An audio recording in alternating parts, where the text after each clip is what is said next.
So, what's up mga sir, mga lods? So, bali nakabit ko na yung KSR 28mm na carbs flat side. Yan, KSR. Dito pala sa kabila. Yan, KSR. So, sa lahat ng gustong magkabit or mag-install ng KSR 28mm, yung sa akin mga lods, advice lang.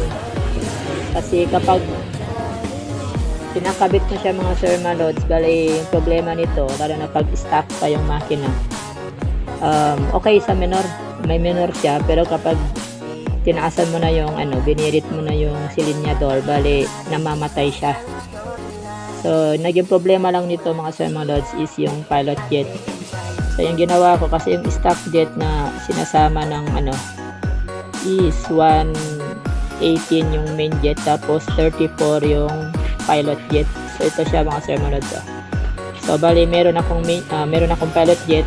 So yung nilagay ko ngayon doon sa loob is 32. So nung 32 yung kinabit ko mga sir, mga lods, okay na siya. Kada birit okay na, hindi na siya parang mamamatay or pumupugak. So madami na ako nakita na video sa YouTube. So tinesting ko lahat yun, yung kasama rin yung pagtone sa carburetor, isa na rin yun, pero ito talaga yung naging dahilan, yung pilot jet. Kaya pala kapag binibirit mo siya or tinataas mo yung throttle, namamatay siya. So ito lang yung dahilan, yung pilot jet. So sa mga gustong mag-install ng KSR 28mm, so palitan nyo or bumili kayo ng 32 na pilot jet or 30. Mas maganda kung 30 kasi itong carburetor ko 32. So meron pa siyang konti lang, pero hindi na katulad nung una na mamatay talaga. Ito hindi siya na mamatay, pero may konting lang hagok, tapos yun, birit na siya agad. So kung gusto nyo, mas preferred ko talaga yung 30. So wala akong 32 lang, pero mas good na rin siya.